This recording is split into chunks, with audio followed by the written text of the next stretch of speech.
people don't normally associate brands with the travel agency side. Talk a little bit about what you're trying to do with travel leaders. Yes. So James, as you know, we represent about 42,000 travel agents, roughly about a third of US travel professionals, right? So our brands are fundamentally oriented towards really being meaningful within the industry, so amongst travel agents and trade. So they're not necessarily brands that we have invested a lot of time and energy to ensure that it has consumer appeal. Of course, brands like Zell & Pro, just from their years of servicing the luxury market, have very defined reputations. But thinking a little bit about what my three colleagues talked about on the brand side, I think the very reason I think that all these brands exist is ultimately to deliver on a brand promise. But just the range of brands we spoke about now is really what I think fundamentally underpins the value of what our travel professionals do, which is to take all of those different brand promises that are essentially aimed at different psychographic segments.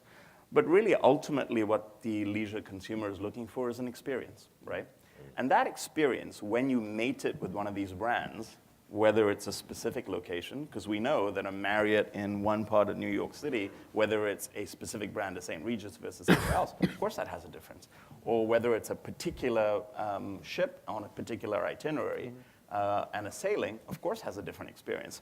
So I think very much the part of branding for me that resonates is obviously the brand promise, but I think as we think about personalized experiences that consumers are seeking, I think it's hard to make a single brand represent what that entire experience is. And it's really a question of research, whether it's advice from a travel counselor, whether it's reading reviews, whether you get recommendations from your friends, or you look at photographs on social media. So it's the full panoply of all of that input. But with what you're doing with travel leaders, obviously started as a franchise group. Very much so. And the successor to Carlson, Wagenly.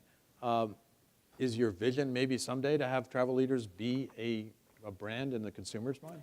My sense is really that ultimately where our value proposition is to consumers is to reinforce what our agents can do, as opposed to travel leaders being sort of the keynote brand. I think it's fundamentally as a retailer of all the products of, I think, what all three of my colleagues here have talked about.